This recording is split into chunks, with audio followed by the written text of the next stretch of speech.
Hi friends, welcome to Sujatha recipes. Friends, ఈరోజు ఈ వీడియోలో కాకరకాయ ఉల్లికారం కూర ఎలా చేయాలో చూపించబోతున్నాను.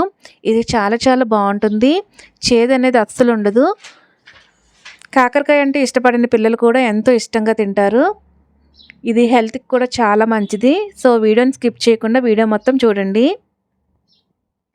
దీనికోసం ముందుగా ఒక పావు కేజీ కాకరకాయలని శుభ్రంగా వాష్ చేసుకొని పీలర్తో దీనిపైన ఉండే చెక్కుని తీసుకోవాలి. లైట్గా చెక్కుకోవాలి. ఈ విధంగా అన్ని కాకరకాయలు చెక్కున్నాక వీటిని రౌండ్గా కట్ చేసుకోవాలి.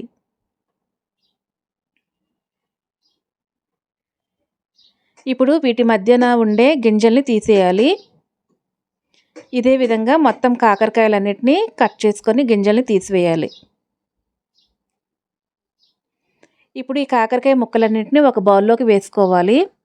ఇప్పుడు ఇందులో పావు టీ స్పూన్ పసుపు, హాఫ్ టీ స్పూన్ ఉప్పు వేసి కలుపుకొని మూత పెట్టి ఒక అరగంట పాటు పక్కన పెట్టుకోవాలి. ఈ విధంగా చేయడం వల్ల కాకరకాయల్లోంచి నీరు రిలీజ్ అవుతుంది. ఇప్పుడు ఒక మిక్సీ బౌల్లోకి 3 మీడియం సైజు ఉల్లిపాయలు, ఒక వెల్లుల్లిపాయ మొత్తం, 1 టీ స్పూన్ జీలకర్ర, 1 టీ స్పూన్ కారం వేసుకోవాలి. కారం మీ స్పైసీనెస్కి తగ్గట్టు అడ్జస్ట్ చేసుకోండి. ఇందులో ఒక పావు టీ స్పూన్ పసుపు, 1 tea spoon garam masala powder, రుచికి సరిపడా ఉప్పు వేసి మెత్తగా గ్రైండ్ చేసుకోవాలి.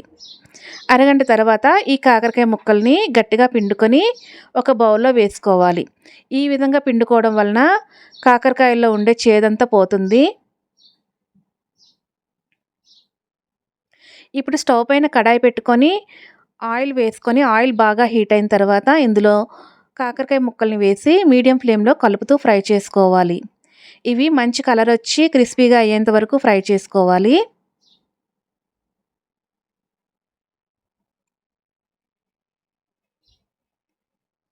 ఇవి బాగా ఫ్రై అయిన తర్వాత వీటిని ఒక బౌల్లోకి తీసుకోవాలి.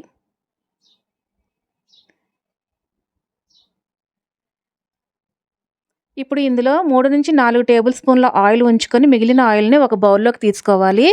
ఈ ఆయిల్ చేదుగా ఉండదు కనుక దీన్ని వేరే రెసిపీస్లో మనం యూజ్ చేసుకోవచ్చు. ఇప్పుడు ఇందులో హాఫ్ టీ స్పూన్ ఆవాలు, 2 ఎండుమిరపకాయలు, కొద్దిగా కరివేపాకు వేసి వేయించుకొని మనం ముందుగా గ్రైండ్ చేసి పెట్టుకున్న ఈ ఉల్లికారాన్ని ఇందులో వేసి కలుపుకొని మూత పెట్టి లో ఫ్లేమ్లో ఒక 5 నిమిషాల పాటు ఫ్రై చేసుకోవాలి. మధ్య మధ్యలో కలుపుతూ ఫ్రై చేసుకోవాలి.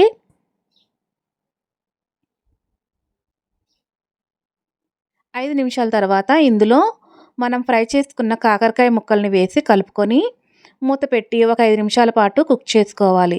మధ్య మధ్యలో కలుపుతూ ఫ్రై చేసుకోవాలి. చివరిగా కొత్తిమీర వేసి స్టవ్ ఆఫ్ చేసుకోవాలి. అంతేనండి, ఎంతో టేస్టీ కాకరకాయ ఉల్లికారం కూర రెడీ. ఇది వేడివేడి అన్నంతో సర్వ్ చేసుకుంటే చాలా చాలా బాగుంటుంది. మీరు ట్రై చేయండి.